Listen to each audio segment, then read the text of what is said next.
রোজার সঠিক হক আদায় করব কিভাবে? শুধুই কি সারাদিন উপবাস থাকলেই হবে? বেশ প্রসিদ্ধ হাদিস আছে এই প্রসঙ্গে। তিনি বলেছেন, বহু রোজাদার আছে যাদের রোজা থেকে উপোস থাকা ছাড়া আর কিছু হয় না। রোজা থেকে সিয়াম পালন করে তাদের প্রাপ্তি, তাদের ঝুলিতে, তাদের ভাণ্ডে থাকে শুধুমাত্র উপোস থাকা, এছাড়া কিছু তারা পায় না। কত দুর্ভাগ্যের কথা!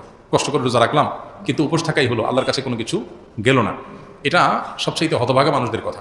এই জন্য রোজা যেন অর্থবহ হয়, সেটা যেন শুধু উপোস থাকা না হয়। সিয়াম যেন আল্লাহর কাছে আমাকে প্রিয় পাত্র করে দেয়, সিয়াম যেন আমাকে জান্নাতের উপযুক্ত করে দেয়, রাইয়ান দিয়ে জান্নাতে প্রবেশ করার উপযুক্ত করে। সেজন্য সিয়াম রেখে আমাদেরকে তাকওয়া চর্চা করতে হবে।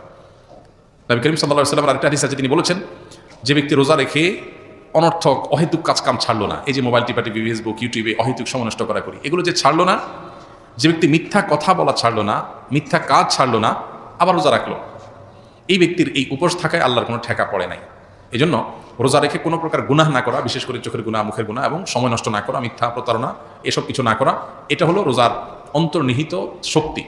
রোজার স্ট্রাকচারটা তো দাঁড়ায় যাবে, আমরা সাহারি খেলাম, সারাদিন কিছু না খেলাম, ইফতারিতে খেলাম, বাস পানাহার বর্জন করলাম, আমার রোজা দাঁড়ায় গেল। কিন্তু এই রোজা, এটার যে প্রাণ, সেটা আসার জন্য এই রোজা রেখে কোনো প্রকার সিয়াম পালন করে কোনো প্রকার গুনাহ থেকে আমাকে বেঁচে থাকার চেষ্টা করতে হবে, তাহলে সেটা অর্থবহ হবে। আল্লাহ আমাদের সবাইকে সেই তৌফিক দান করুন।